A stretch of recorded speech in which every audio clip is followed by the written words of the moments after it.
Hey guys, tonight we're diving into a world where relaxation had a unique, regal twist. So much so that even their naps were about status. Picture this: you're a Roman elite reclining on plush cushions, the scent of fresh herbs filling the air, and the soft hum of servants attending to your needs. Your toga, it's a rich, deep shade of purple, because why just relax when you can do it in the color of the gods themselves? You probably won't survive this, though. Those snazzy purple garments were hard-earned from the rarest dye found in the Mediterranean. Let's take a slow journey back in time and find out why purple was more than just a color in ancient Rome. So, before you get comfortable, take a moment to like the video and subscribe, but only if you genuinely enjoy what I do here.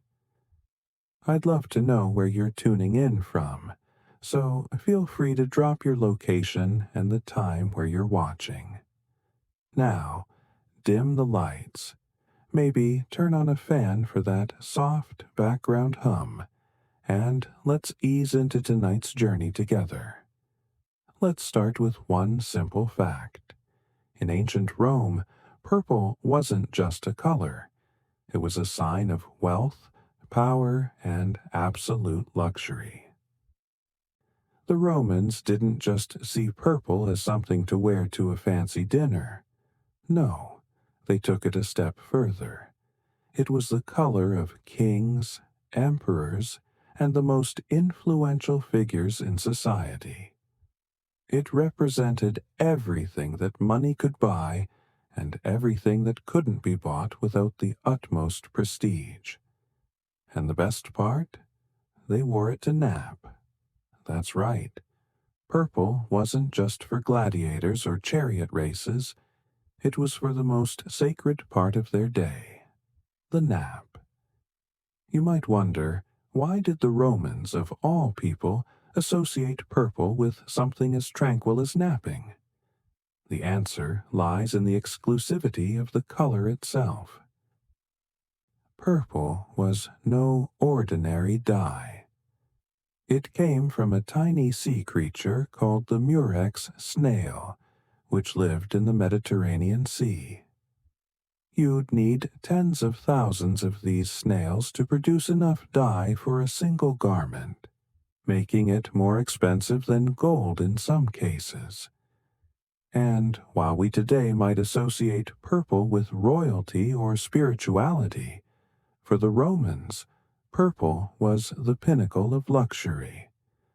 The Romans were not exactly known for their modesty. They loved showing off their power, and what better way to do that than with the world's rarest and most expensive color? Purple wasn't just about fashion. It was a status symbol. And a person who could afford to wear purple wasn't just wealthy. They were the elite of the elite. If you were lounging in purple, it wasn't just about comfort. It was a way of showing that you belonged to the highest echelons of Roman society, and your rest was just as lavish as your life.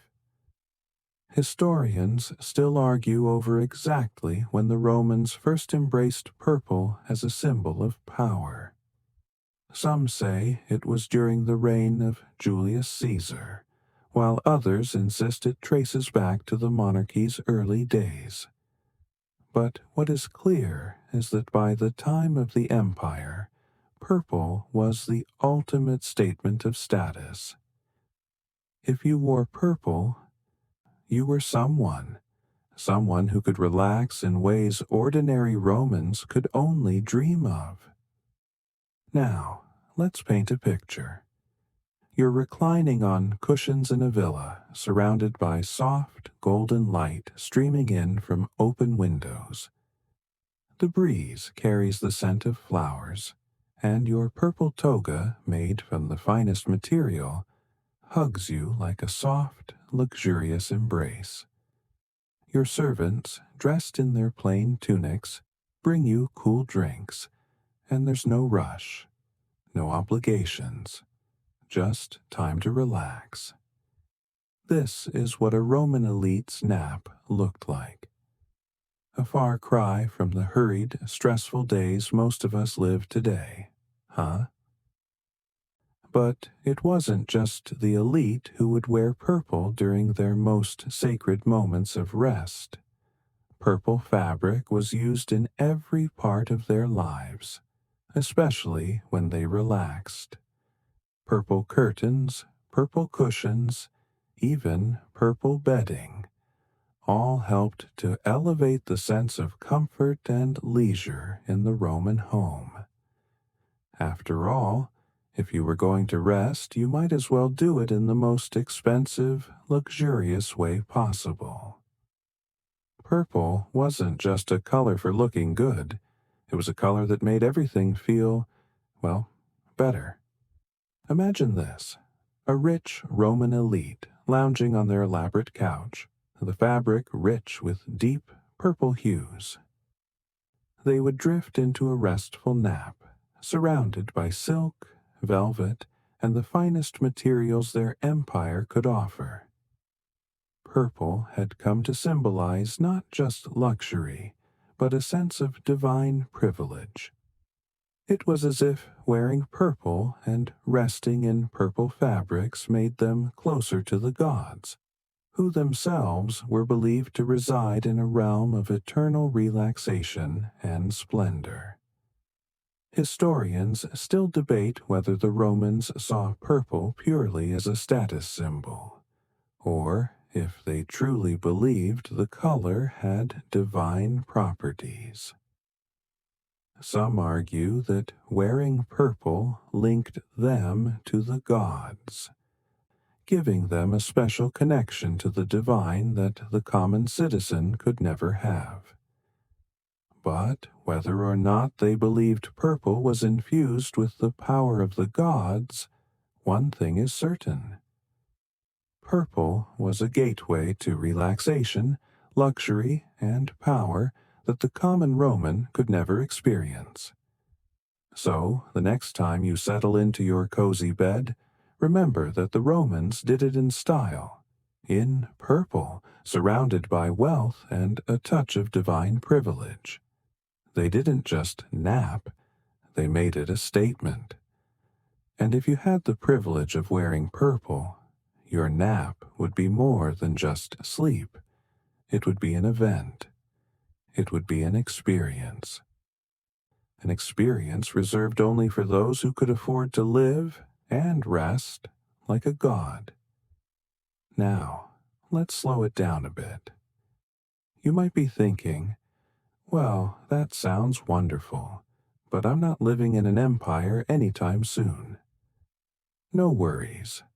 Our modern comforts may not involve purple-dyed togas, but the notion of using luxury and comfort as a way to unwind still holds true.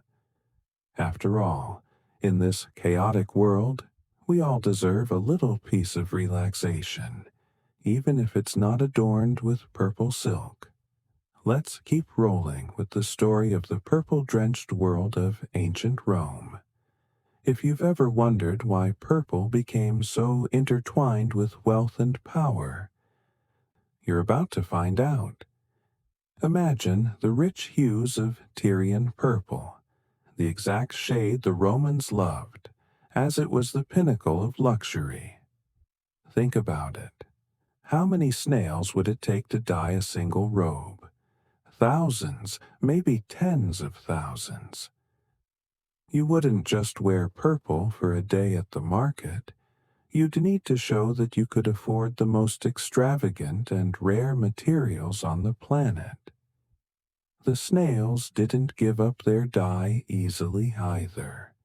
They had to be crushed, and the dye had to be processed with the utmost care, making it an exhausting and expensive affair.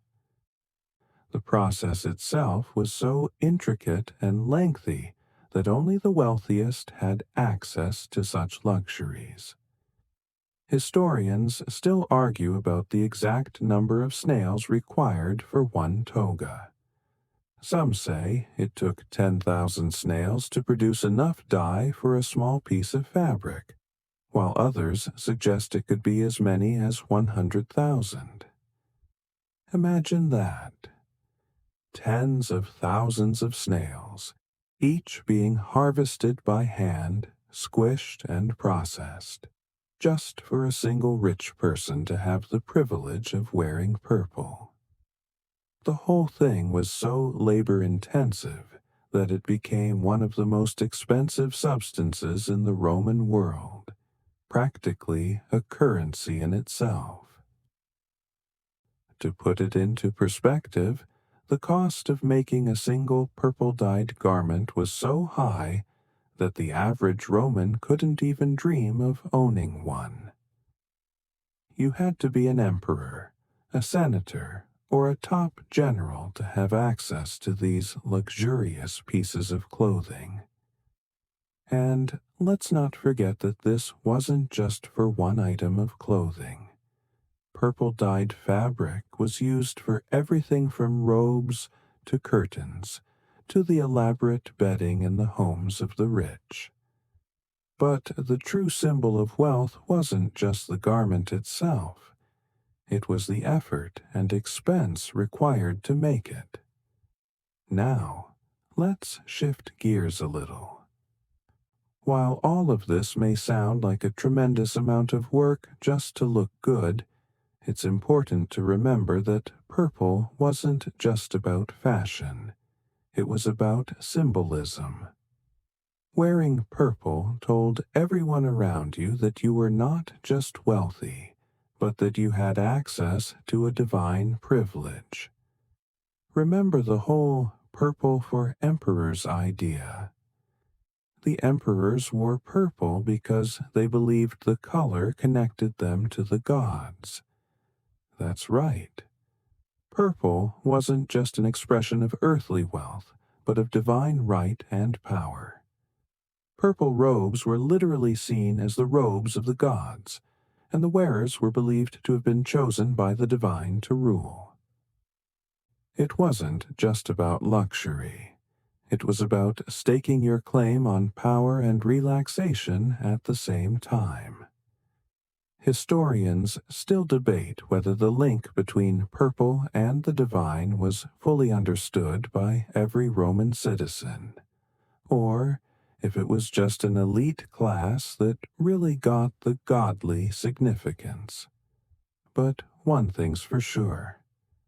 No matter what the true believers thought, if you were lounging in purple, you weren't just resting. You were engaging in something bigger than a nap. You were symbolizing your connection to Roman power, relaxation, and divine favor. We've already established that purple was all about relaxation and wealth. But what was it really like to wear? Imagine putting on a robe so luxurious it was practically a status weapon. The soft, rich fabric clung to your skin, sending signals of both opulence and power. And, if you were someone important, there was no way your purple robe didn't come with the most elaborate set of pillows, cushions, and silk sheets, designed to ensure the ultimate rest. The idea wasn't just about getting a few hours of sleep. It was about resting in a way that reminded you and everyone else that you had earned this moment of tranquility. The nap was more than a time for the body to recharge. It was a ritual that reinforced your superior place in Roman society. Historians still argue whether the association of purple with rest was rooted in pure luxury, or if there was something more mystical about the color. Some suggest that purple carried symbolic meaning, tying it to the gods of rest and renewal. Whether or not there was a deeper spiritual connection, the fact remains. In ancient Rome, purple wasn't just a color. It was a gateway to relaxation, wealth, and power that the common Roman could never experience. Imagine the Roman elites, reclining in purple-drenched rooms, taking their afternoon siestas, relaxing and recharging as the world outside continued its hustle and bustle. Only a select few could have such luxury. For them, this wasn't just a time to rest, it was a public statement. It said, "I am above this mundane world, a being deserving of divine comfort." So, next time you get into bed, wrapping yourself in cozy sheets, think about those luxurious Roman naps. They didn't just rest, they created a space of luxury, a quiet oasis that elevated the art of sleep into something divine. All right, let's move on to the actual process of how this dazzling purple came to be. You might be thinking, it's just a dye, right? Well, if only it were that simple. The creation of Tyrian purple was a whole production, one that involved some pretty bizarre and fascinating steps. It all started with the humble murex snail, which lived in the Mediterranean Sea. These little creatures weren't your typical snails. They were marine snails that produced a yellowish secretion when disturbed. When this secretion was exposed to sunlight and air, it would change into a rich, deep purple. But here's the kicker. Each snail produced only a tiny amount of dye, meaning thousands of them had to be gathered just to create enough dye to color a single garment. Historians still argue about the exact number of snails required for one toga.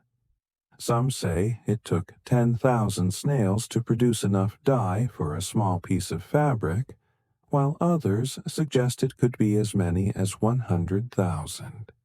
Imagine that.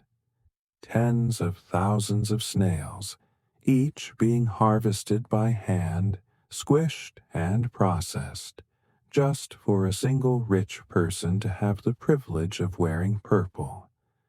The whole thing was so labor-intensive that it became one of the most expensive substances in the Roman world. Practically a currency in itself. To put it into perspective, the cost of making a single purple-dyed garment was so high that the average Roman couldn't even dream of owning one. You had to be an emperor, a senator, or a top general to have access to these luxurious pieces of clothing. And let's not forget that this wasn't just for one item of clothing. Purple-dyed fabric was used for everything from robes to curtains to the elaborate bedding in the homes of the rich. But the true symbol of wealth wasn't just the garment itself. It was the effort and expense required to make it. Now, let's shift gears a little. While all of this may sound like a tremendous amount of work just to look good, it's important to remember that purple wasn't just about fashion. It was about symbolism. Wearing purple told everyone around you that you were not just wealthy, but that you had access to a divine privilege. Remember the whole purple for emperors idea? The emperors wore purple because they believed the color connected them to the gods. That's right. Purple wasn't just an expression of earthly wealth, but of divine right and power. Purple robes were literally seen as the robes of the gods, and the wearers were believed to have been chosen by the divine to rule. It wasn't just about luxury. It was about staking your claim on power and relaxation at the same time. Historians still debate whether the link between purple and the divine was fully understood by every Roman citizen, or if it was just an elite class that really got the godly significance. But one thing's for sure. No matter what the true believers thought, if you were lounging in purple, you weren't just resting. You were engaging in something bigger than a nap. You were symbolizing your connection to Roman power, relaxation, and divine favor. We've already established that purple was all about relaxation and wealth. But what was it really like to wear? Imagine putting on a robe so luxurious it was practically a status weapon.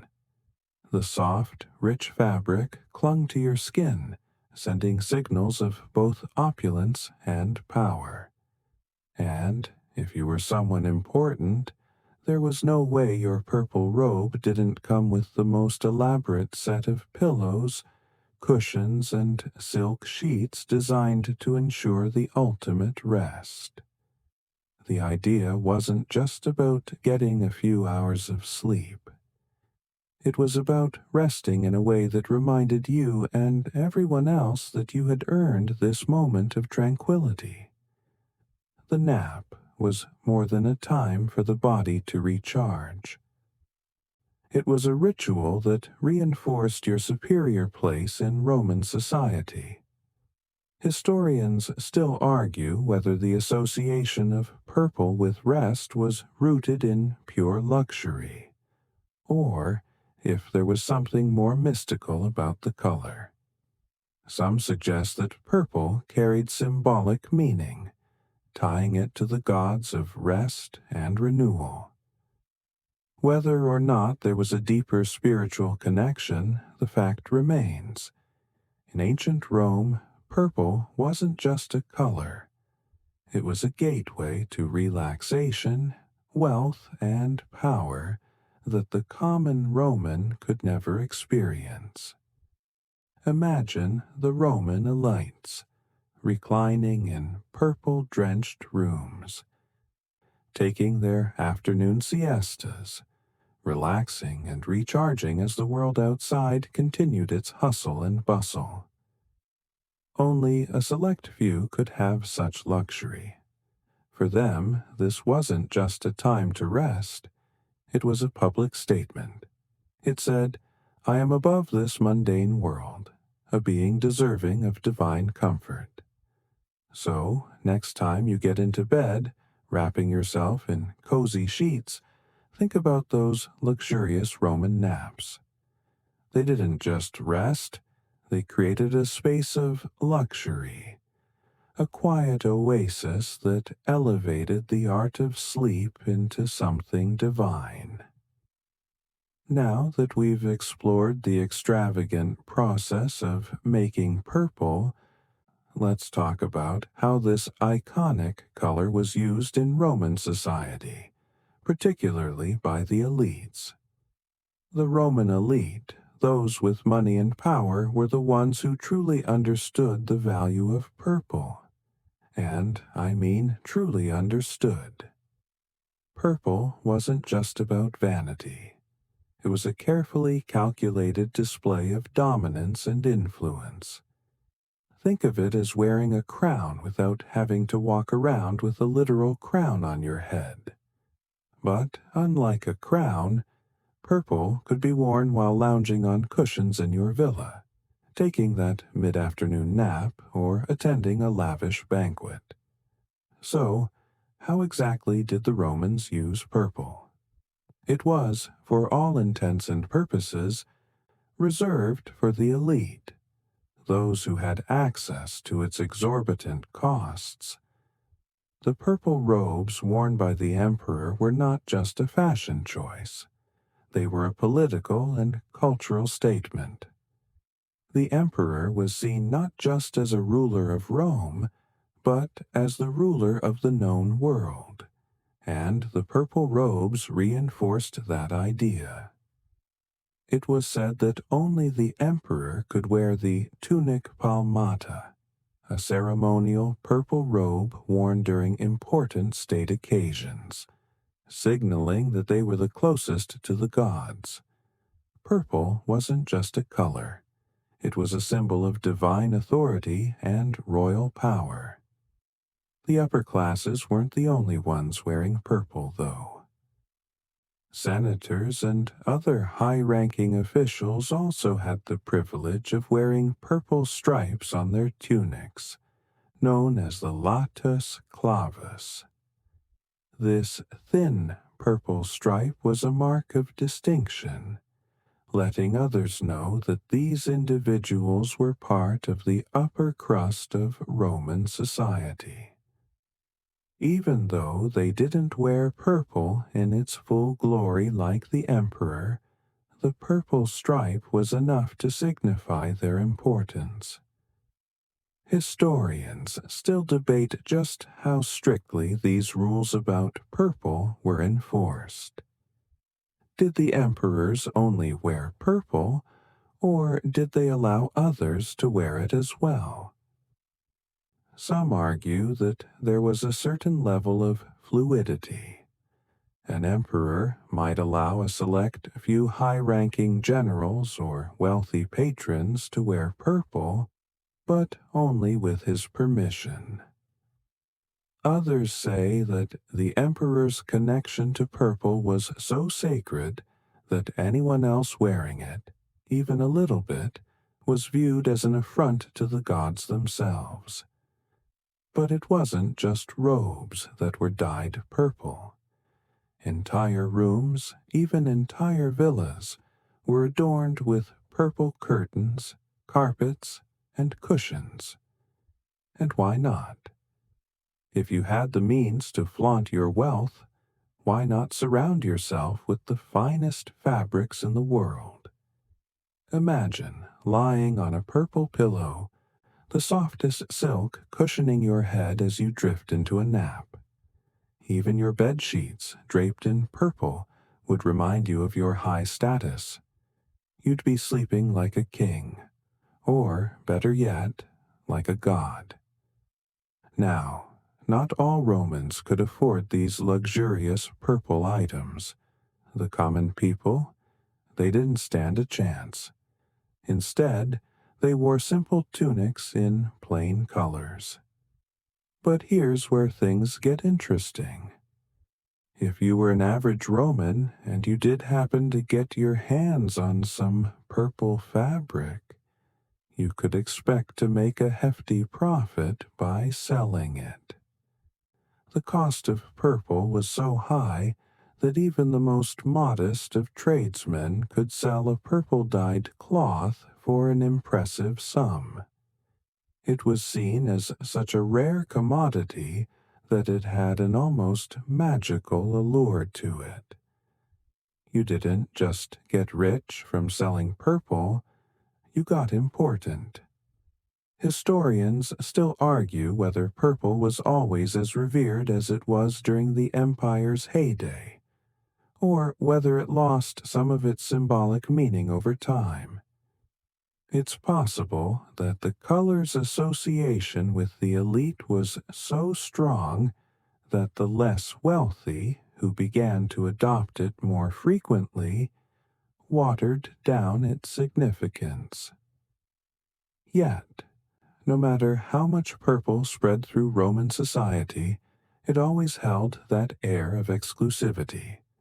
Even as purple became more widespread, it was still the hallmark of someone who had power. It said, "I belong to the top tier of Roman society." One might wonder if wearing purple had any psychological effects, especially considering how deeply connected color is to emotion and perception. Purple is often associated with royalty, spirituality, and creativity in modern times. So, did the Romans see purple as a source of power in a more personal way? Did wearing it help them relax, as it signified their supreme position in society? It's not just about fashion. It was about how purple made the wearer feel. For a Roman elite, donning that rich color could be as much about feeling powerful and secure as it was about looking the part. As much as purple was about showing the world your status, it was also about feeling like you had control over your world. You weren't just an ordinary person. You were part of an exclusive, powerful club that knew how to enjoy life. And in the Roman world, that included indulging in luxurious naps. Now that we've established how deeply intertwined purple was with status and relaxation, let's look at how this color continued to play a key role in Roman daily life, especially in terms of their rituals and social interactions. If wearing purple was about power, relaxation, and luxury, then it only made sense that the elite would use this color as part of their social strategy. Whether you were lounging in your villa, attending a banquet, or strolling through the forum, purple was your personal stamp of exclusivity, silently announcing your importance to anyone who laid eyes on you.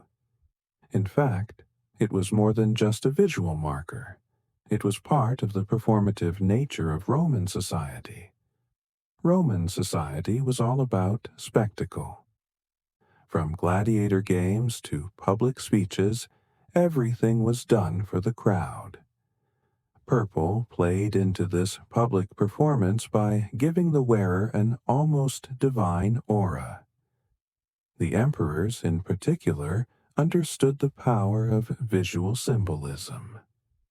When they wore their regal purple robes, they weren't just dressing for comfort. They were dressing to impress, to remind everyone around them of their elevated status, and to reinforce their authority as divinely chosen rulers. Historians still argue whether this deep symbolism was consciously understood by every Roman, or if it was something that only the top echelon fully grasped. It's likely that the average citizen understood that purple meant power, but perhaps not to the same degree. For them, the color might have simply signified wealth or prestige, but for the elite, purple was a calculated tool, an asset in the performance of their public roles. In public settings, the use of purple was most dramatic in official ceremonies. Roman emperors wore their purple robes when they presided over important events like triumphs, celebrations of military victories, and festivals in honor of the gods. These were not just opportunities to display their military success, but also moments to reinforce their connection to the divine. Their purple garments symbolized not just earthly wealth, but divine favor. The emperors weren't just men in charge. They were representatives of the gods on earth. Their purple robes were a key part of this celestial connection, setting them apart as semi-divine figures who had a special bond with the gods. Now, let's talk about one of the most important aspects of Roman life: banquets. Oh yes, the Roman banquets were legendary, especially those thrown by the wealthy and powerful. If you've ever seen a Roman banquet depicted in films or documentaries, you've probably noticed the lavish settings, the enormous feasts, and of course, the rich purple hues that dominated the decor. Imagine being invited to one of these events as a guest. You'd enter the room, perhaps still in awe of the magnificent purple drapes and purple cushions surrounding the guests. You'd feel like you had stepped into the realm of the gods, where every detail, the food, the entertainment, the company, was meant to elevate you and reaffirm your status. The purple drapery wasn't just for aesthetic purposes either. It was a visual cue that signaled luxury, wealth, and power, even as you relaxed and ate your meal. To own a villa draped in purple fabrics, where purple textiles filled the rooms, meant you were someone who had mastered the art of indulgence. Even your food was presented in a way that underscored your wealth, as purple was considered a color that complemented the extravagant nature of Roman life. Banquets weren't just about the food. They were an opportunity for the rich to display their affluence and maintain their social standing, and purple played an important part in that performance. The common folk didn't have access to such grandiose displays, but they certainly recognized the connection between purple and the elite. They understood that purple was the ultimate color of distinction, and it made them aware of their own place in the vast Roman hierarchy.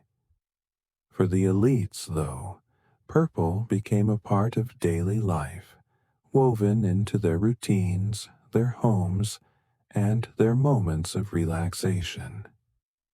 Whether it was during their afternoon naps, when they reclined on cushions of the finest purple fabric, or during the social rituals that reaffirmed their status, purple served as a constant reminder of their privileged position in society. But purple wasn't just confined to the elite. As the empire expanded, purple found its way into various aspects of Roman life, albeit in more restrained forms. Senators wore a narrow purple stripe, the latus clavus, to mark their high status. This thin stripe of purple was still a powerful visual symbol, but it was a toned-down version of the full-on extravagance of imperial purple. It was a way to recognize someone who wasn't quite an emperor, but was still above the common people.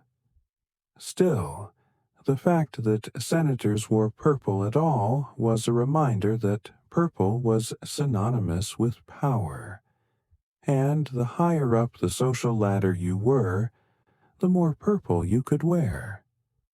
Historians still debate how much power was conveyed by even the smallest stripe of purple, but one thing is certain. The Romans had a keen sense of the social cues that colors like purple provided. It wasn't just about style. It was about asserting your position in a carefully ordered society where everyone knew their place. Whether you were an emperor, a senator, or just a wealthy Roman, purple was the color that confirmed your rank. And for the elites, wearing purple wasn't just about looking good. It was about enforcing and reinforcing their power.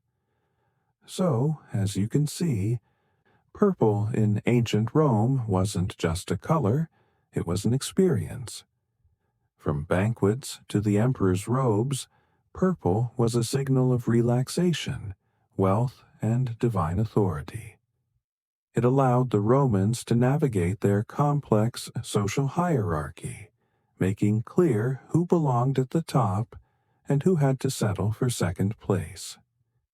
And when it came to rest, relaxation, and the power of a good nap, purple gave the elites a way to say, "I'm not just taking a break. I'm taking a break like a god." By now, you've got a pretty clear picture of just how intertwined purple was with Roman society, right? From the lavish robes of emperors to the simple yet significant purple stripe on a senator's tunic, it was the color of power, of relaxation, and of divine favor.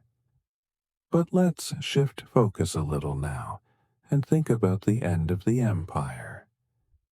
How did the mighty purple, which had reigned supreme for centuries, hold up in the face of social and political changes? Was it as powerful in the later stages of the empire, or did it lose some of its significance as time went on?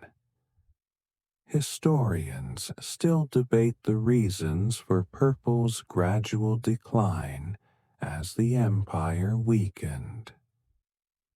Some argue that the fall of the Western Roman Empire in the 5th century marked the decline of purple as a symbol of power, while others suggest that it simply became more widely available and less exclusive.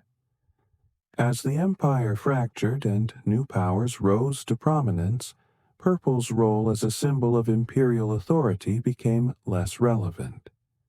The old world order was crumbling, and with it, the old markers of power. But even as the empire fell, purple didn't just disappear. It lingered. As we move into the later years of Roman rule and beyond, purple's symbolism started to evolve. During the reign of Constantine the Great in the 4th century, purple continued to be used for the emperor, but it started to lose its connection to the divine as Christianity began to spread throughout the empire. The new religion didn't place as much importance on the divine right of emperors, and, as a result, the link between purple and godly rule started to fade. The shift in religious influence wasn't the only factor. The economic struggles of the empire also made the rare purple dye less accessible, which further diminished its status as an elite color. Still, purple wasn't entirely relinquished as a symbol of status. As the Roman Empire fragmented, the Byzantine Empire emerged in the east, and purple continued to play a central role in imperial imagery. In fact, purple was so strongly associated with the Byzantine Empire that it became their official imperial color. The emperors of Byzantium were known for their extravagant purple robes, and they would wear them during important state occasions to remind everyone around them of their divine right to rule. It was clear that while the Roman Empire had fallen, purple's symbolic power was still very much alive, albeit in a different context. Meanwhile, in the West, as the Roman Empire declined, purple continued to represent royalty and power among the newly emerging kingdoms. Kings and aristocrats in the medieval period began to adopt purple as a way to assert their own power and claim a divine connection. But here's where things get interesting. Unlike in Rome, where purple was reserved for only the highest elite, by the medieval period, purple began to spread more widely. The monarchs still wore it as a symbol of their superiority, but it was no longer as exclusive as it once had been. Purple started to lose its connection to the gods and became more of a status symbol, a color worn by royalty to show wealth and nobility, but not necessarily divine authority. It wasn't just royalty who embraced purple either. Church officials in the medieval period also began to wear purple as a sign of their elevated status. Cardinals, bishops, and other high-ranking clergy members were often seen in purple robes, and this new association with the Church further removed purple from its divine roots. The religious elites in the Christianized Roman world saw purple as a symbol of their holy authority, as they too believed they had a divine connection, albeit of a different nature than that of the emperors. But what about today? In the modern world, purple has come a long way from its ancient roots. It's still a color associated with luxury, but in a more subtle and accessible way. We no longer need to crush thousands of snails to dye a single robe. Today, purple is everywhere, from purple velvet cushions in a chic living room to purple dresses worn by pop stars on stage. But while it's no longer exclusively the domain of emperors and aristocrats, purple still carries a certain mystique, a trace of its regal origins. Even now, purple is used in the modern world to convey status and luxury. From high-end branding to royal events, purple retains an air of dignity and refinement.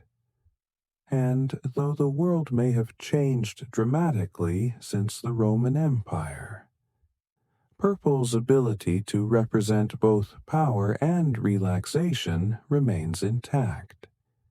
It's no longer just for the emperor. It's for anyone who wants to add a little touch of luxury to their life. As we reflect on this journey through time, one thing is clear. Purple isn't just a color. It's a symbol that has transcended centuries, empires, and religions.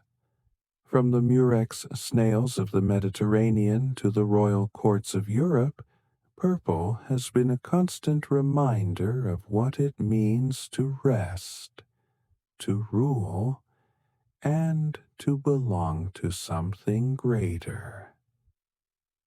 Whether it was the emperors lounging on their purple-draped couches, or the modern designer wearing a purple dress to stand out in a crowd, purple has always held a special place in human history, reminding us of our desire for luxury, power, and a bit of divine relaxation.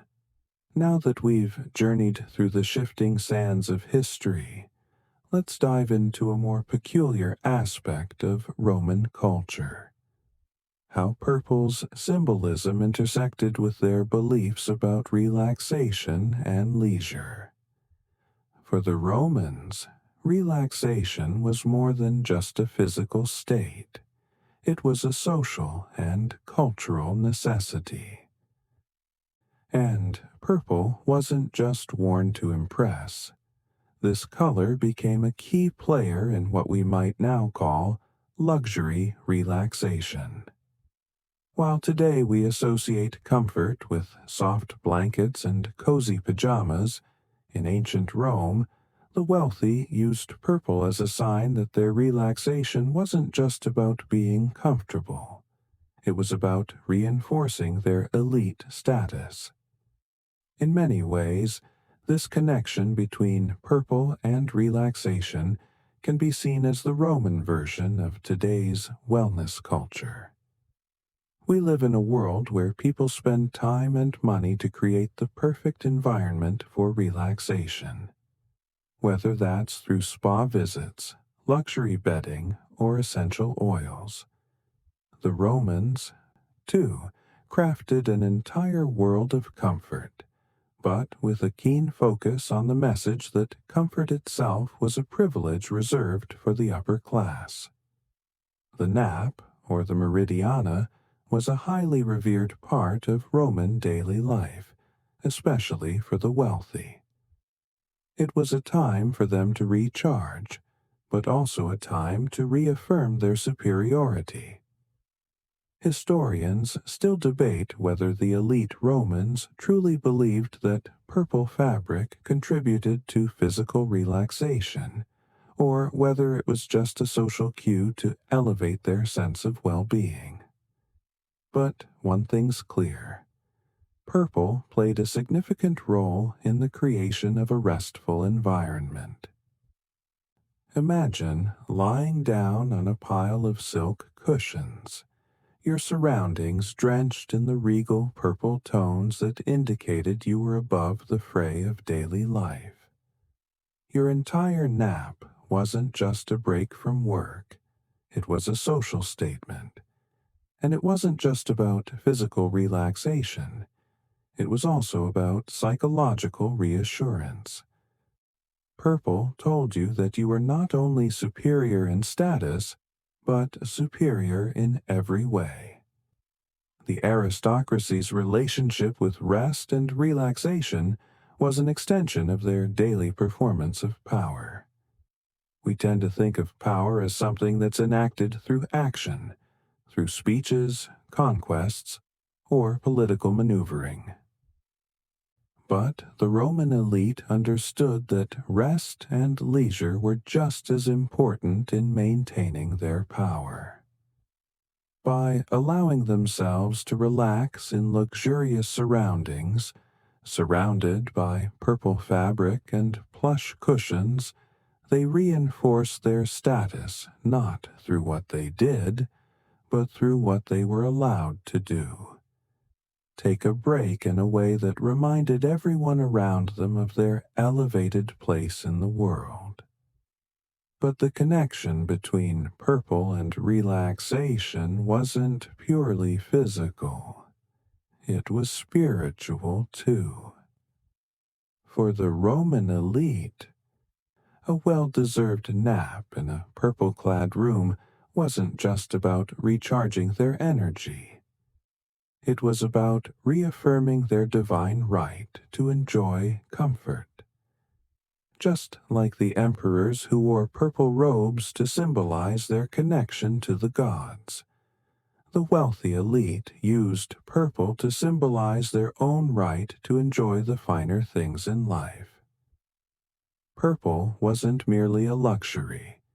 It was a direct connection to divine privilege, a way for the wealthy to declare, "I am not only powerful in this world, but I have been chosen to rest and relax, as the gods themselves would." When you think about it, these afternoon naps, so tightly linked to the color purple, were an essential part of Roman social life. They weren't just moments of personal rest. They were part of the larger cultural theater. They were a way for the rich to visibly detach from the work of ruling or managing vast estates, signaling their superiority by engaging in what the common folk could never dream of: uninterrupted, luxurious, godlike rest. And the purple fabric that surrounded them while they relaxed didn't just serve to comfort their bodies. It was a visible cue to others that they were resting in a way that was entirely unique to their social status. Historians still argue whether the Romans truly understood the psychological weight of color, or if purple's association with divine power was more of a cultural construct than a personal belief. But it's clear that the color purple, in all its rich and luxurious hues, became a kind of social armor. The wealthy didn't need to constantly prove their worth. By simply relaxing in purple, they showcased their dominance in the most subtle, yet powerful way imaginable. But this wasn't just about the emperor, either. Senators, generals, and other high-ranking officials often had purple-dyed items from cloaks to accessories, to signal their status. These accessories weren't just for show. They were part of a carefully crafted system designed to remind everyone of their position in the Roman hierarchy. Whether they were resting at home or participating in the grand spectacles of Roman society, purple was a constant reminder of their power and importance. Let's pause here and think about the modern parallels. While we may not wear purple-dyed robes or recline on cushions of the finest silk, we still create spaces of comfort and luxury to signal our status and enhance our relaxation. Maybe it's the high-thread couch sheets or the plush velvet throws we drape over our couches. Maybe it's the carefully curated Instagram feed that shows off our ideal moments of relaxation. While purple no longer holds the same divine significance, the essence of what it represented in ancient Rome remains very much alive in our pursuit of comfort and luxury. So, next time you unwind at home, surrounded by your favorite comforts, take a moment to think about how, in ancient Rome, purple played a role in more than just fashion. It was the color that connected the elite to divine power, to social performance, and to the luxurious, exclusive rest that only they could afford. And maybe, just maybe, that purple blanket or those indulgent sheets you wrap yourself in aren't so different after all. We've now touched on how purple became an integral part of Roman luxury and social structure. But let's take a deeper dive into the political significance of purple in the Roman world. You see, purple wasn't just about personal comfort and relaxation. It was also tightly linked to the political sphere, especially in the imperial court. From emperors to senators, purple functioned as a powerful political symbol. If you wore purple in ancient Rome, people didn't just think, that person is wealthy. They thought, that person is a ruler, an authority figure, someone to be respected. The most obvious and famous use of purple was, of course, in the robes of the emperor. The tunic palmata, the ceremonial purple garment, was the emperor's ultimate symbol of divine right and political power. It wasn't just for show. It was a statement of control over the empire, as well as a direct connection to the gods. The emperor wasn't merely a leader. They were seen as an intermediary between the gods and the Roman people. Wearing purple wasn't just about looking rich. It was a visual assertion that the emperor had been divinely chosen to rule. It gave the wearer authority not just in human terms, but in celestial ones. Historians still debate how the Roman people viewed the emperor's relationship with purple. Some suggest that the emperors were seen as semi-divine figures, with their purple robes reinforcing this divine connection. The purple they wore wasn't just fabric. It was the color of power, bestowed upon them by the gods. Even today, purple is seen as a color of majesty and authority. And this Roman tradition carried that symbolism forward, influencing how we view leaders and authority figures in the modern world. But let's step back from the emperors for a moment and talk about the political landscape of Rome as a whole. Senators, generals, and other important public figures didn't wear full purple robes, but they did wear purple striped garments to signal their rank. The latus clavus, a thin purple stripe, was worn by senators, marking their position as one of the ruling elite. It wasn't as extravagant as the emperor's full purple cloak, but it was still a mark of distinction that signified someone was part of the inner circle.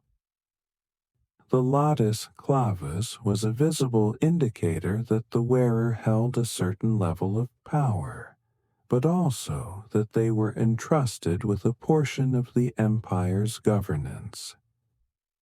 This symbolic use of purple wasn't restricted to clothing alone. It was embedded in the very culture of Roman governance. From public speeches to formal meetings, purple served as a constant reminder of the authority and influence of Rome's leaders. It was more than just a color. It was the fabric of the empire itself, wrapping itself around those who were in power. Whether at a public ceremony or behind closed doors, purple symbolized that those wearing it had a certain level of power, responsibility, and divine favor. As Rome expanded and the empire grew, the use of purple became even more pronounced. In the Eastern Roman Empire, known as the Byzantine Empire, purple would continue to be the imperial color, cementing its place as the symbol of divine and imperial authority for centuries to come. In fact, Byzantine emperors were often referred to as wearers of the purple, a title that was as much about their clothing as it was about their political power. However, the connection between purple and political power didn't end with the fall of the Roman Empire. As the centuries passed and the influence of the Church grew, purple continued to signify authority, this time within the religious realm. Cardinals, bishops, and other high-ranking church officials began to wear purple as a symbol of their authority, following in the footsteps of the Roman emperors. The Church, like the emperors before them, recognized the power of purple as a visual marker of power and influence. While the Church's use of purple wasn't tied to the divine right of emperors, it was still very much connected to the idea of sacred authority. Purple, once a symbol of secular power, had seamlessly transitioned into the religious sphere. Historians still debate whether the Roman use of purple as a symbol of divine and political authority influenced the Church's adoption of the color, or if it was a natural progression of the idea that power, whether secular or sacred, should be visually represented. Either way, the link between purple and power has remained intact throughout history, weaving itself into the fabric of Western political and religious life. As we enter the modern era, purple's connection to power and authority hasn't disappeared entirely. From the robes of British royalty to the occasional purple tie worn by politicians, the legacy of Roman purple is still felt. Purple is now reserved for those in high office, reminding us of its historical roots as a color that represents control, influence, and respect. But it's not just the political elite who associate purple with power today. In the world of branding and marketing, purple has been adopted as a color of sophistication, creativity, and luxury. Think about the logos of luxury brands. Many of them feature purple prominently because of its association with wealth and exclusivity. Companies want to signal to their customers that their products are of the highest quality. And what better way to do that than by invoking the regal, powerful history of purple? Even in the world of politics, purple is still used as a color to represent influence and leadership. In fact, many politicians wear purple ties to present themselves as both approachable and powerful, blending the more neutral tones of blue and red to signal a mix of authority and empathy. It's a subtle way of telling the public, I am a leader, but I also understand your needs. As we look at how purple has evolved over time, it's fascinating to see how this color has transcended empires, religions, and cultures, always carrying with it a sense of power, luxury, and influence. From the imperial robes of ancient Rome to the modern-day politicians and luxury brands, purple continues to symbolize not just status, but the ability to command respect and attention. It's a color that speaks to our desire for something more, something that says, I am important, whether we're resting, leading, or simply making a statement. Now, let's look at the more practical side of purple in ancient Rome, how it fit into their daily lives. You see, for the Roman elite, luxury wasn't just an occasional treat, it was a way of life. Purple wasn't confined to ceremonial events or extravagant banquets. It was a constant part of the Roman elite's existence. Imagine an entire day lived under the shadow of purple. Robes, curtains, cushions, and even the food and drink served to them were all part of an experience designed to reinforce their status. But here's the catch. Wearing purple in everyday life wasn't just about showing off wealth. It was about signaling your place within Roman society, reminding everyone, including yourself, that you were part of the ruling class. When you walked through the streets of Rome, dressed in your purple toga or sporting a purple stripe on your tunic, you weren't just heading to the marketplace. You were making a statement. People would see that you were more than just an ordinary citizen. You were one of the privileged few, entitled to the comforts and benefits that came with being a part of the elite. Of course, the average Roman citizen couldn't afford purple, so it became even more of a symbol of exclusion. The common people didn't have access to this luxurious color, and that made purple a powerful visual marker of social stratification. But for the aristocracy, purple was woven into their daily lives. The rooms they occupied, the couches they lounged on, and even their most private moments were all steeped in purple. It was a constant reminder of their elevated status, ensuring that no matter what they were doing, whether attending a formal gathering, relaxing at home, or even taking a nap, they remained firmly entrenched in the upper echelons of society. Purple wasn't just a luxury reserved for lounging. It was also part of the ritualistic nature of Roman life. The act of dressing in purple was, in itself, a performance. When a senator donned his purple-striped toga, or when a high-ranking general wore his purple insignia.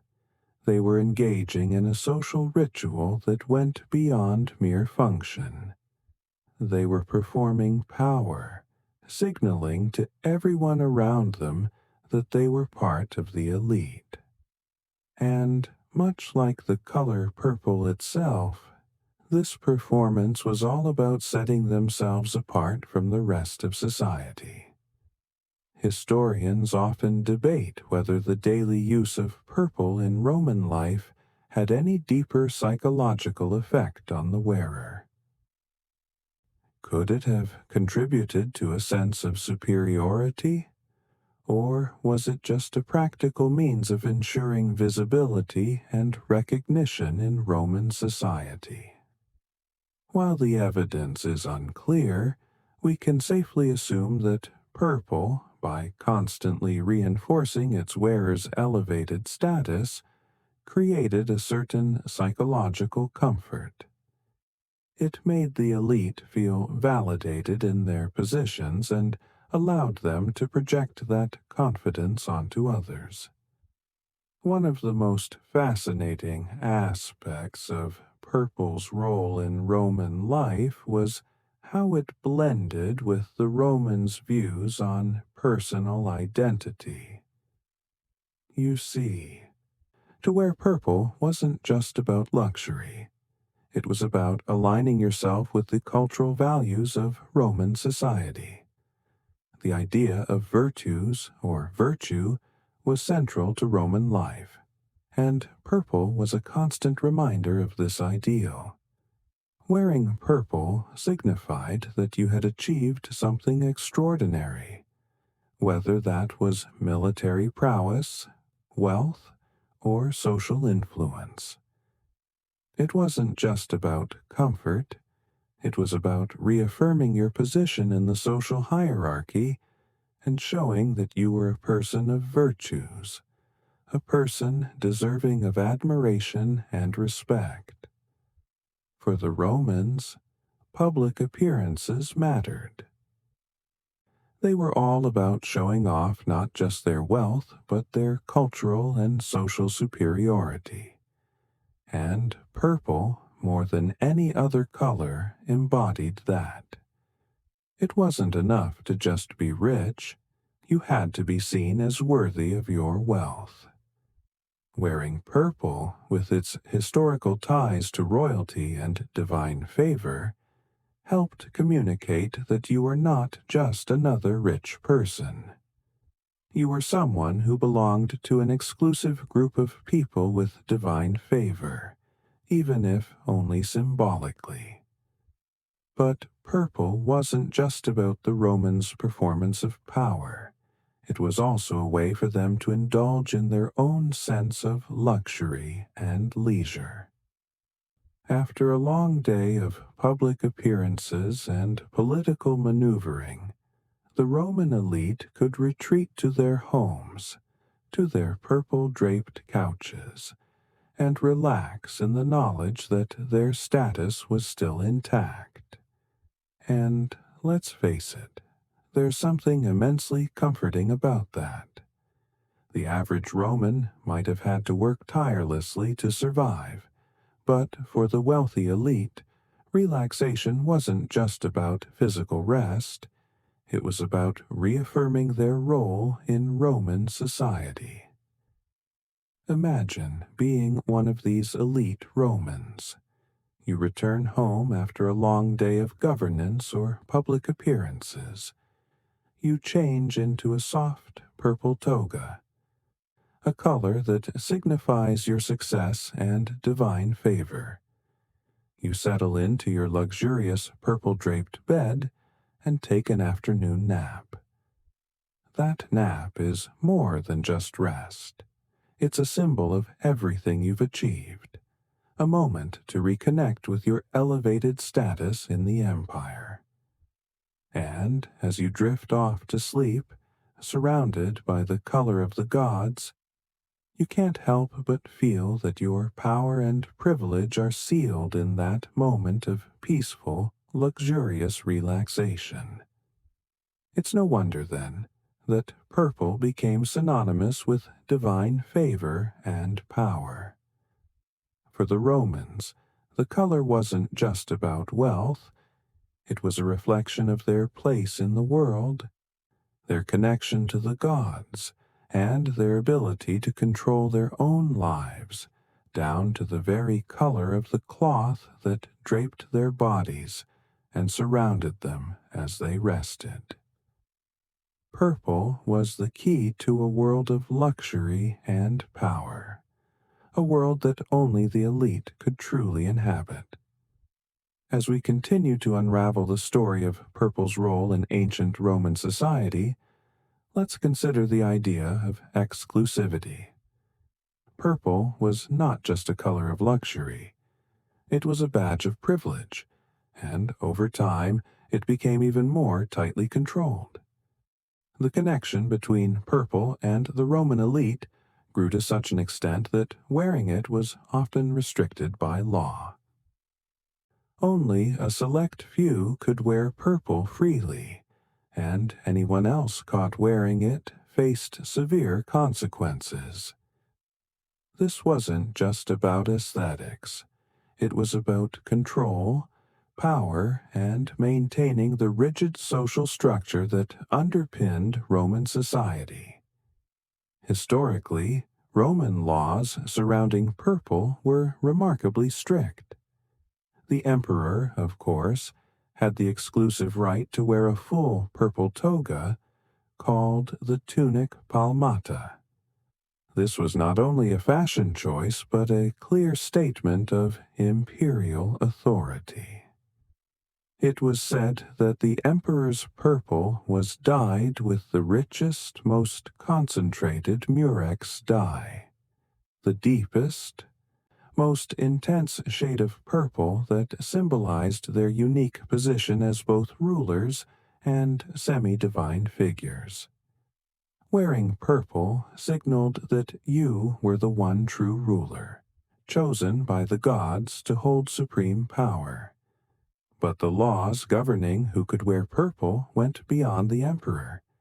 Senators, too, had access to purple, albeit in more limited quantities. The latus clavis, a thin purple stripe, marked them as part of the ruling class. This stripe wasn't just for looks. It was an official marker that told everyone they were among the elite. By wearing it, they were showing not just wealth, but political influence, signaling that they were trusted with making decisions that could shape the Roman world. Historians still argue about the specifics of these laws. Some believe that as Rome's power waned, the exclusivity of purple became less strictly enforced. Others argue that the law remained rigidly enforced well into the empire's decline. Regardless, one thing is clear: purple was an integral part of Roman identity and power. Its strict regulation ensured that only those at the very top of the social ladder could wear it, reinforcing the divisions between the elite and the common people. As we move into the later stages of Roman history, the question arises: what happens when something so exclusive starts to lose its meaning? In the Roman Empire, purple's exclusivity began to wane as new rulers and emperors began to adopt it more freely. Over time, the elite classes of Rome saw purple not as a rare privilege, but as a tool to signal their status to the rest of society. As purple became more widely accessible, the meaning of the color shifted. The formerly divine hue, reserved for gods and emperors, was now being worn by senators, generals, and even wealthy merchants. This democratization of purple didn't happen overnight, but it did signal a shift in Roman society. The elite, once bound by the strictures of the law, began to challenge those boundaries, finding ways to flaunt their status even when the color purple was no longer as rare. It's almost as if purple's intrinsic value became diminished by its widespread use. For the common people, purple became a symbol of aspiration, a color they could dream of but never truly attain. For the elite, it was a color that no longer held the same power. It had been democratized, but at the cost of its original symbolism. The shift didn't end with Rome. As the empire crumbled, purple continued to make its mark on the world.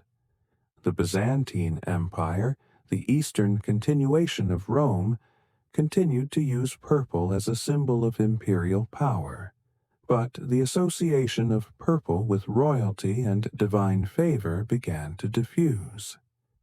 Even in the medieval period, purple remained a color of choice for kings and nobles, but as time passed, it became more accessible to wealthy merchants and lesser nobility. Purple remained the color of the powerful, but its exclusivity was slowly eroded, diluted by its widespread adoption. This democratization of purple and its eventual association with royalty and power throughout Europe laid the groundwork for the modern understanding of purple as a color of luxury. Today, we often associate purple with high-end brands, royalty, and sophistication, but it no longer holds the same religious or divine weight it once did. Yet, the essence of purple as a marker of distinction remains. From royal crowns to high-end fashion, purple is still a color that tells us someone has risen above the ordinary.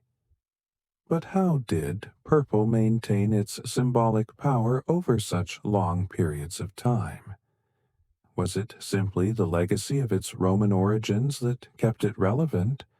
Or did purple carry with it something more, something timeless? As modern society embraces purple in its various forms, we see that the color continues to evoke a sense of luxury and power. We still associate purple with creativity, wealth, and sophistication, just as the Romans did, though now it's no longer confined to emperors or the elite. In a world of mass production and democratized luxury, purple has maintained its status as a color that speaks to both tradition and exclusivity.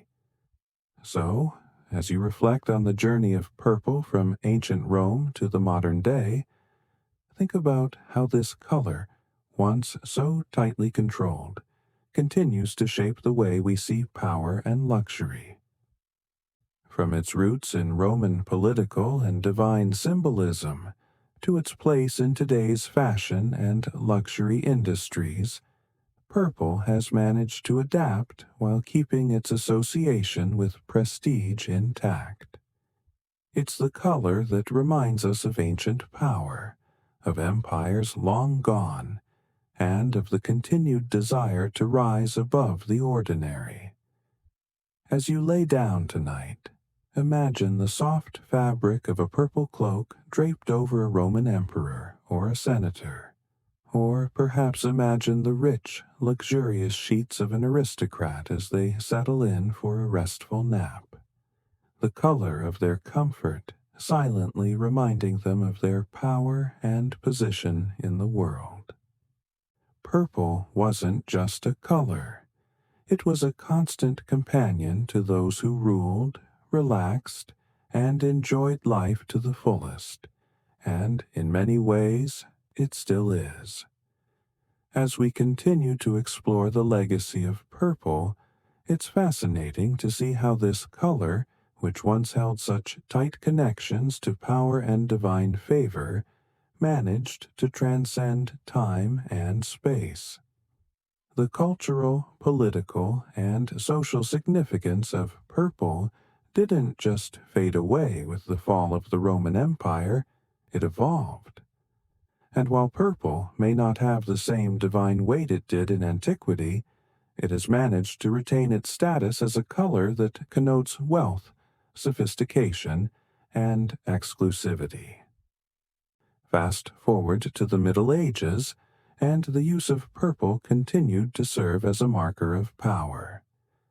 The Byzantine Empire, which carried forward many of Rome's traditions, didn't just hold on to purple, they redefined it. In Byzantine culture, the emperor was often referred to as the wearer of the purple, a direct nod to the color's association with imperial authority.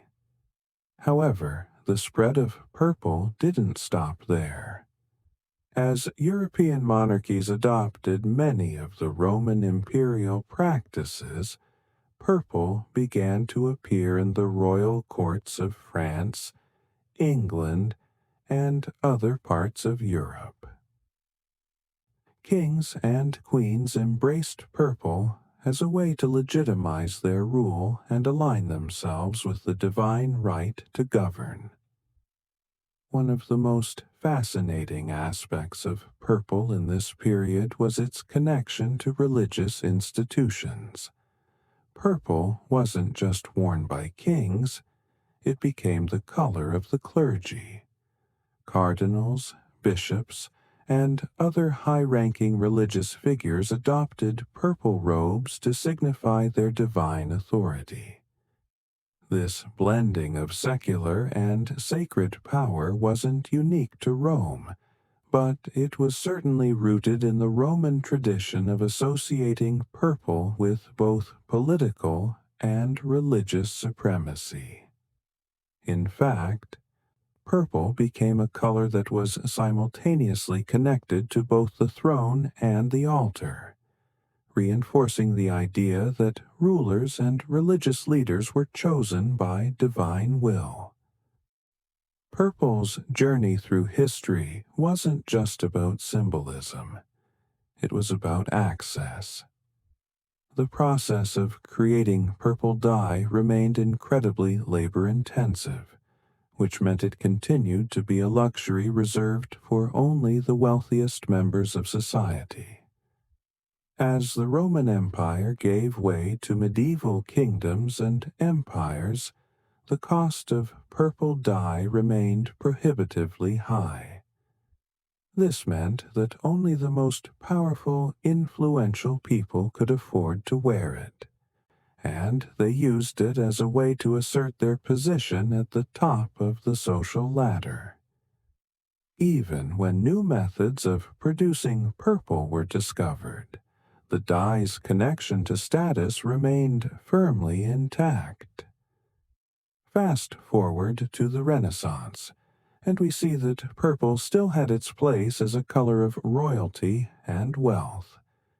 By this time, however, the creation of purple dye had become a more complex and multi-step process, and it was used for more than just robes and religious garments. Purple started to make appearances in art and interior design, becoming a symbol of artistic achievement and taste. The wealthy elite of the Renaissance would surround themselves with purple-painted walls, luxurious purple tapestries, and fine purple velvet furnishings, showcasing their wealth and sophistication. But the Renaissance also marked the beginning of purple's transition into a more democratized color. As the Renaissance gave way to the Enlightenment and later to industrialization, purple began to lose its exclusivity. New methods of producing dyes, coupled with the rise of mass production, meant that purple was no longer solely reserved for monarchs and high-ranking clergy. As purple became more accessible, it started to appear in more common settings, and by the 19th and 20th centuries, purple had become a color of fashion and luxury, rather than strictly a marker of divine right or royal authority. Yet, even as purple began to lose its connection to royalty and divinity, it retained its status as a color that communicated prestige and wealth. Think about the purple branding of luxury companies today. Purple is used by high-end brands like Louis Vuitton and Hallmark, who understand the deep psychological connection that people have with this color. Purple remains synonymous with wealth, sophistication, and, yes, relaxation. In fact, the connection between purple and luxury is so ingrained in our collective consciousness that it's often used in marketing to evoke a sense of exclusivity and high status. But purple's meaning has shifted again, especially in modern times. While it retains its association with luxury, wealth, and power, it has also become a symbol of creativity and individuality. It's no longer just a color for the elite. It's a color that encourages boldness and self-expression. It's not just for kings and emperors. It's for artists, designers, and innovators. The color purple, while still signifying opulence and sophistication, has taken on a new life as a color for those who stand out, who challenge conventions, and who redefine what it means to be successful. Historians still debate whether purple's modern-day associations with creativity and individuality were consciously adopted, or whether they arose organically. Perhaps purple's deep history of power and divine right makes it the perfect color for people who want to create and challenge the status quo. Either way, purple has transformed from the exclusive, divine color of emperors and kings to a modern symbol of personal expression, innovation, and luxury. But, as we reflect on purple's long journey from ancient Rome to the modern world, it's clear that the color will always carry with it the weight of history. Purple still evokes a sense of sophistication and wealth, but it also serves as a reminder of the complex ways in which color and symbolism are intertwined with power, identity, and culture. Whether it's worn by a Roman emperor, a Renaissance aristocrat, or a modern artist, purple has remained a constant marker of significance. Whether that significance is divine, political, or personal. So, the next time you see a rich shade of purple, whether it's in a luxurious fabric, a piece of artwork, or a stylish piece of clothing, remember its incredible journey through time. From its sacred ties to the gods and its role in the Roman Empire's politics, to its place in today's fashion and luxury industries, purple has always been a symbol of something more. It's the color of power, relaxation, wealth, and creativity. A color that reminds us of our desire to stand out, to rise above, and to claim our place in the world. As we continue tracing the journey of purple, we now arrive at a significant chapter in its story. The rise of purple's symbolic connection to creativity, innovation, and rebellion. By the time we enter the 20th century, purple has moved beyond its ancient roots in luxury and divine power. It has transformed into something entirely new, a symbol not just of the elite, but of individuality and artistic expression. Purple in the modern world isn't just the color of kings, it's also the color of the visionary, the outsider, the one who dares to think differently. So, what happened? How did purple, once the exclusive domain of emperors and priests, become the go-to color for artists, musicians, and creatives around the world? The answer lies in how purple evolved as a symbol of transcendence and uniqueness. Throughout history, those who sought to push boundaries often found purple to be an apt color for their vision. Just as Roman emperors used purple to assert their divine right to rule, artists, musicians, and thinkers began using it to assert their right to create without limitation. Purple became a color that evoked a sense of mystery, a sense of the otherworldly. And in an era marked by revolution and the pursuit of new artistic forms, this was a very fitting transformation. One of the most fascinating aspects of purple's modern transformation is how it was embraced by the counterculture movements of the 20th century. Think about the colorful rebelliousness of the 1960s, an era that embraced vibrant hues, including purple, as symbols of freedom and individuality. It wasn't just about the luxury of purple anymore. It was about the freedom to be yourself. Artists, musicians, and poets began to associate purple with breaking free from societal constraints. The creative revolution that swept through the Western world in the mid-20th century found purple to be an empowering color, one that broke from tradition and embraced the unconventional. Purple also became a key symbol in the LGBTQ+ rights movement, particularly in the form of purple ribbons and flags. The color, long associated with royalty and divine favor, was reclaimed as a color for marginalized communities, embodying pride, identity, and resilience.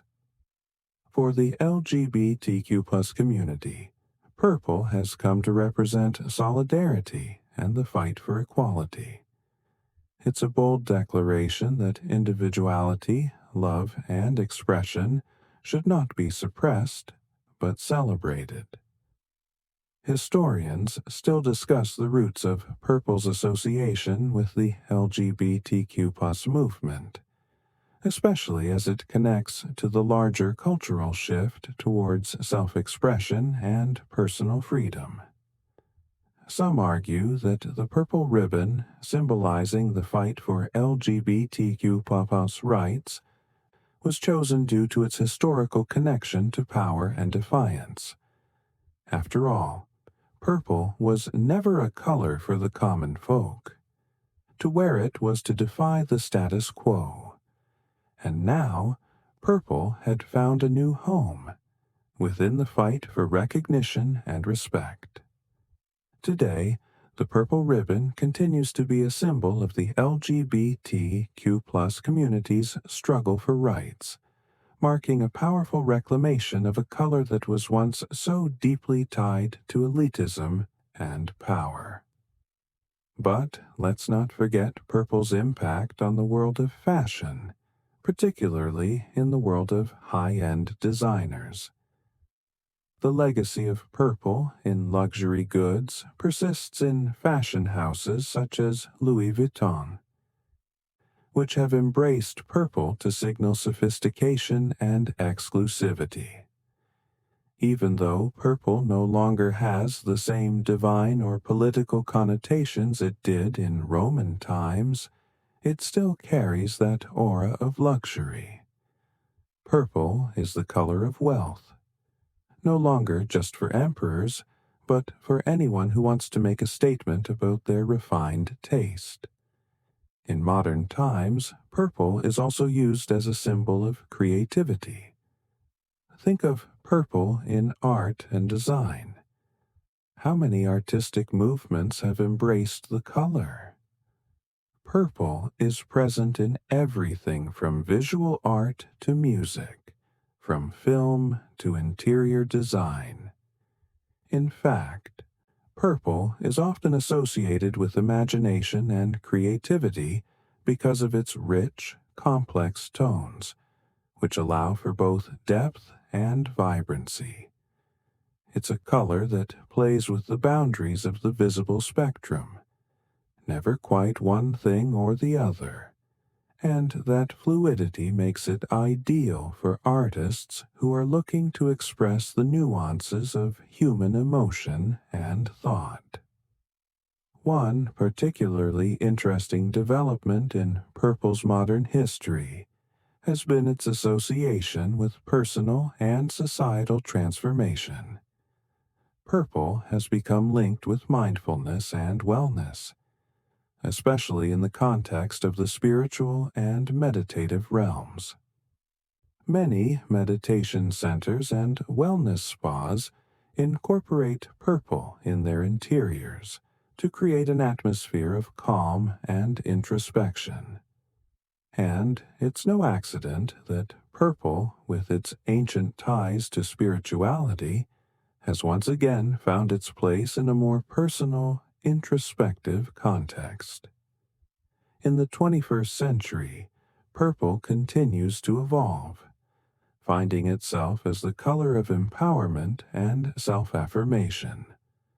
Whether it's used in fashion, activism, or art, purple still embodies an air of exclusivity and privilege.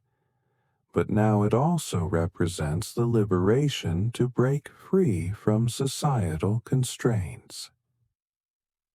The color purple has become a way to signal not just belonging to an elite group, but belonging to a more inclusive, diverse community that values individuality and creativity over tradition and conformity.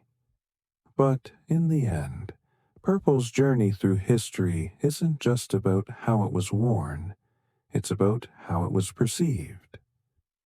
Purple has always been a color that makes a statement, whether that statement was about power, creativity, or identity. From the emperors of ancient Rome to the LGBT rights movement to the world of modern fashion, purple has retained its place as a color that says, "I stand apart from the crowd." It's the color of luxury, of creativity, and of rebellion. And it's a color that still holds the power to make us pause, take notice, and reflect on what it truly means to stand out. So, as you think about purple tonight, whether it's in the rich velvet of a pillow or the brilliant hues of a sunset, remember that this color has been telling stories for thousands of years. It's the color of emperors, artists, rebels, and dreamers. And perhaps, just perhaps, it's the color that reminds us to never settle for ordinary, but always reach for the extraordinary. As we approach the final chapters of purple's remarkable journey, let's explore how the color continues to hold its ground in the modern world. Purple's journey from ancient Roman power symbols to modern-day luxury items is impressive. But what's even more fascinating is how it continues to evolve and influence our lives today. Despite being so far removed from its divine Roman origins, purple's powerful symbolism still resonates in our culture, whether consciously or subconsciously. One area where purple's influence is particularly strong is in the world of branding. Some of the world's most recognizable brands, think of Cadbury, Yahoo, and Sci-Fi, have chosen purple as their signature color. In branding, purple is often associated with sophistication, creativity, and originality. By adopting purple, These companies signal to their audiences that they offer something unique, high-end, and memorable. Purple continues to be the color of choice for those wanting to elevate their brand and communicate exclusivity, even if the context has shifted dramatically from its imperial roots. But let's pause for a moment and consider why purple, above all other colors, continues to hold such sway. In marketing and branding, colors are a powerful tool. Different colors evoke different emotions, and purple, with its rich, mysterious undertones, triggers feelings of luxury and creativity. People associate purple with imagination and the unconventional, making it an ideal choice for brands that want to stand out from the crowd. And whether you realize it or not, you're drawn to purple's allure because it represents something more, a deeper, more nuanced experience. For instance, the food industry, with its colorful, vibrant palette, has embraced purple as a signifier of premium quality. Foods like purple potatoes, purple cauliflower, and purple cabbage have surged in popularity, not just for their health benefits, but for their eye-catching and distinct appearance. And it's not just food. Purple is used in wine packaging, chocolates, and cosmetics to signal that these products are luxurious, special, and indulgent. There's a sense that when you encounter purple, you're being offered something rare, something made just for you.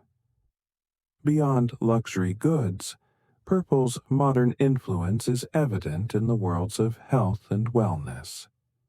In the wellness industry, purple has come to symbolize healing, relaxation, and mindfulness. Purple lighting is often used in spas, yoga studios, and meditation rooms to help create a calming and peaceful atmosphere. This connection between purple and tranquility has roots in the ancient belief that the color has a spiritual or calming effect.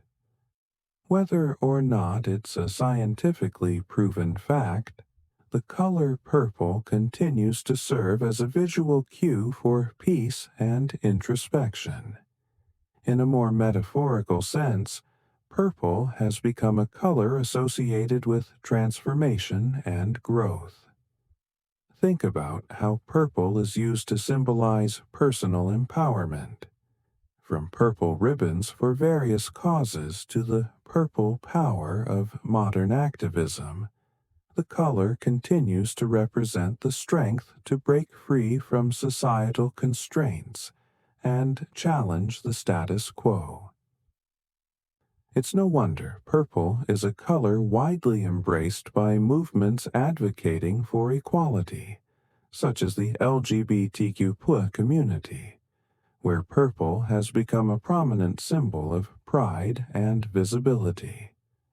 But purple's modern associations aren't just about personal empowerment. It also has a role to play in the broader cultural conversation around inclusivity.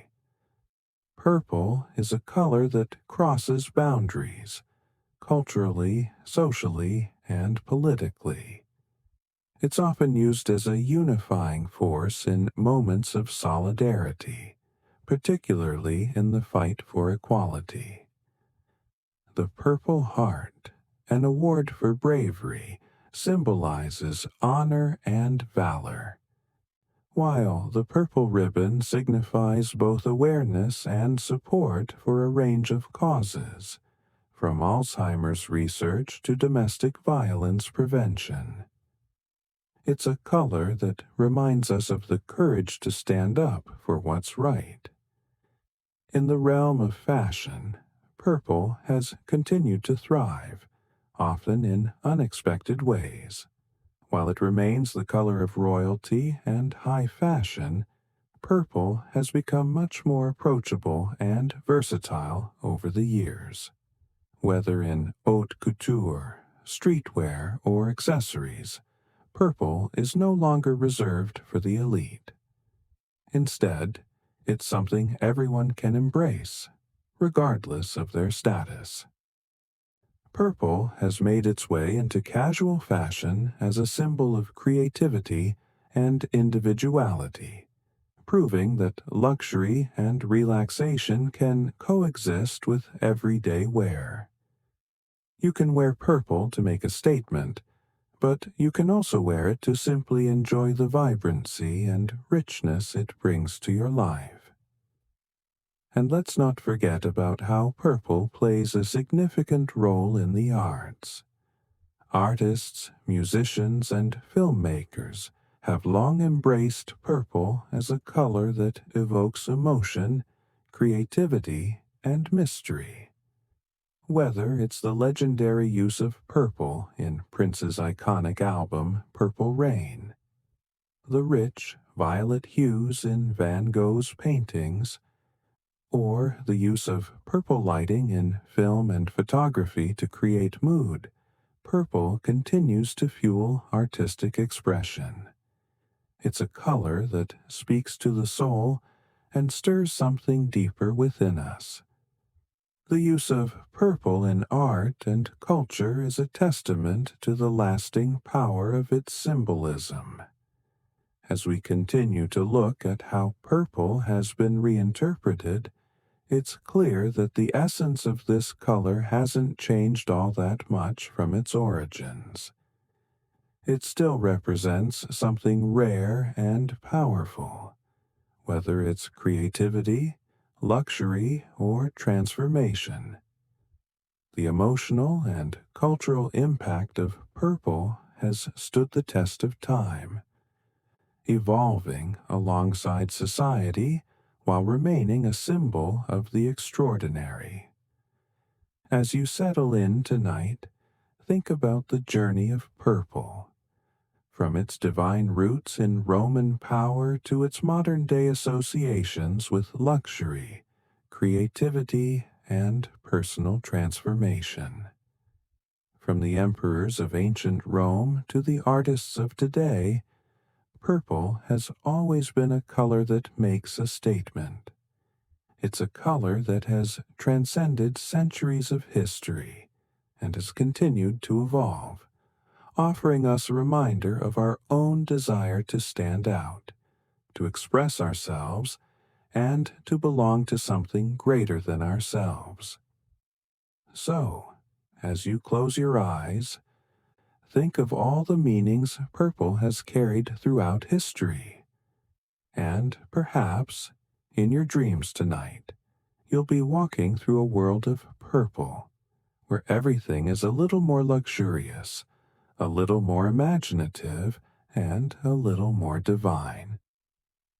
As we near the final stretch of our journey through purple's storied history, let's reflect on how the color has shaped not just our past, but continues to shape our present and future. Purple has been more than just a color. It's been a symbol, a statement, a marker of who we are, who we were, and who we hope to be. From the grand days of Roman emperors to today's world of branding, fashion, and activism, purple has consistently stood as a representation of power, creativity, and individuality.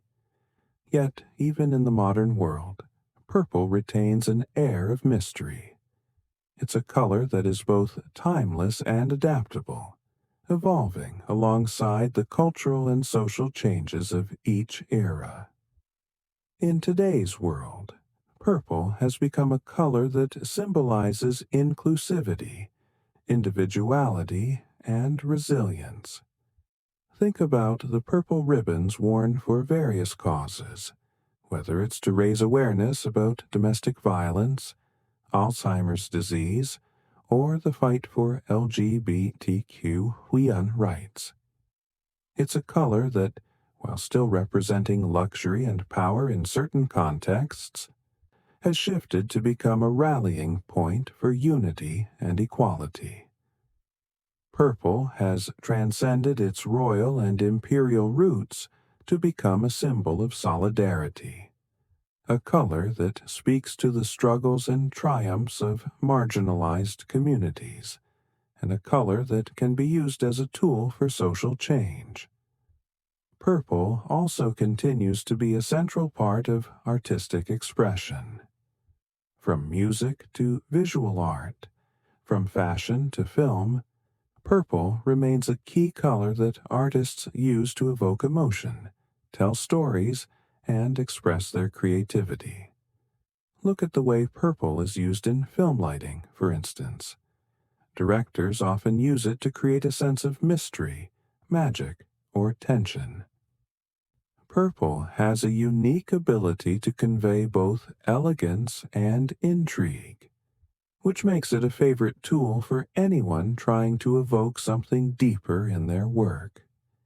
It's a color that captures attention without being too flashy, a perfect balance of richness and subtlety.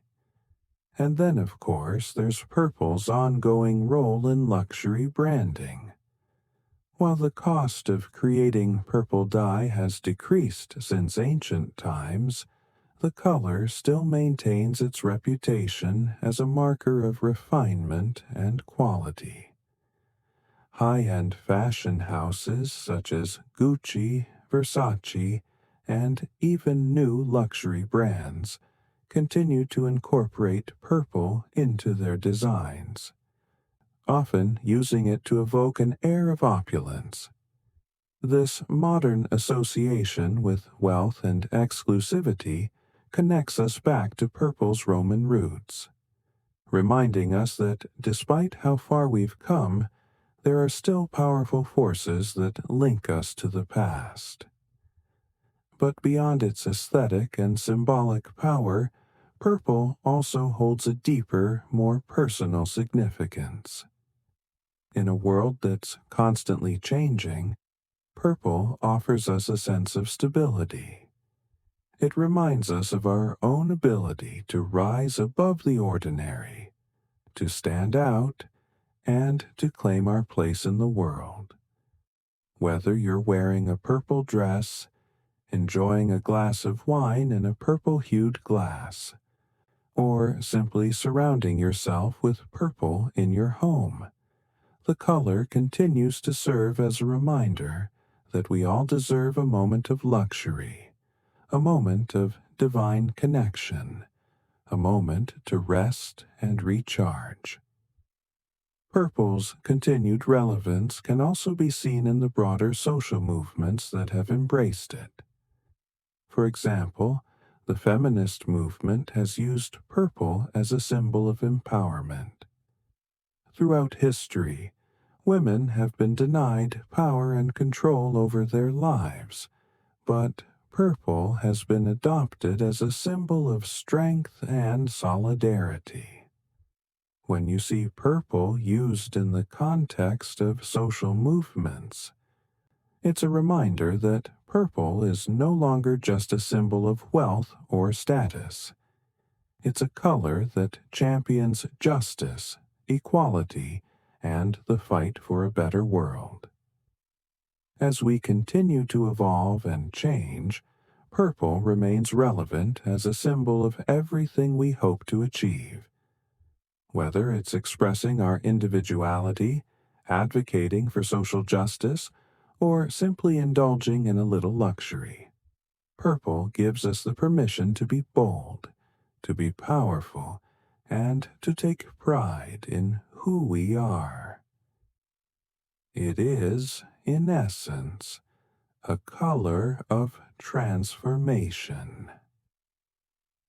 Just as purple's meaning has shifted over centuries, from divine right to modern-day luxury and activism, it encourages us to rethink what it means to be powerful and how we can use that power to bring about positive change.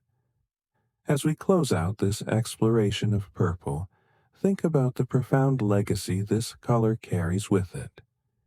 It's a color that tells a story of power, of prestige, of rebellion, of creativity. It's a color that, in many ways, has shaped history and will continue to shape the future. From the purple-robed emperors of Rome to the purple ribbons of modern-day movements, purple reminds us that luxury, strength, and individuality are all things we can achieve, both as individuals and as a society. Now, as you settle into sleep tonight, perhaps imagine the vast history of purple, wrapping itself around you, cocooning you in the luxury of centuries-old traditions, the creative energy of modern artists, and the solidarity of movements for change. Whether in dreams or waking life, purple remains a timeless color, one that connects us to the past while propelling us forward into the future. As we reach the final chapter of our journey through purple's rich and storied past, let's pause for a moment and reflect on the meaning that this color still carries today. From its regal roots in ancient Rome to its modern-day associations with creativity, individuality, and activism, purple has remained a color that evokes a sense of grandeur, power, and depth. But more than that, it is a color that transcends time and space, inviting us to consider how history's complex social and political systems can leave lasting marks on culture, even in the most subtle ways. Today, purple serves as a reminder of how far we've come, and how far we still have to go. It's a color that speaks to those who are bold enough to make their mark on the world, whether it's through art, activism, or the pursuit of personal expression. The way purple has been used to signal wealth, power, and even spiritual connection throughout history makes it all the more intriguing as we navigate our contemporary world. While purple may no longer be the exclusive domain of emperors, kings, and queens, it still retains an aura of significance, reminding us of the power inherent in creative expression and self-empowerment. As we wrap up our exploration, let's consider how purple's symbolic power continues to evolve. In the past, it was about control, authority, and the divine right of rulers to govern. In the present, purple has expanded into something much more inclusive. It's a color that connects us to something greater, whether we're wearing it, painting with it, or using it as a symbol of solidarity for causes that matter. Purple no longer belongs to one class or group. It's become a color for all who dare to stand out and make a statement. What is it about purple that continues to captivate us, regardless of time or place? Perhaps it's because purple exists on the edge of two worlds. It's a color that lives between the rich depths of red and the calm tranquility of blue. It occupies a space that's both regal and mysterious, luxurious and creative, and perhaps it's that combination of opposing qualities that makes purple such a compelling symbol. It stands at the intersection of power and peace, of authority and freedom, of tradition and innovation. In closing, purple's long journey from the ancient Roman Empire to the modern world tells us much about ourselves.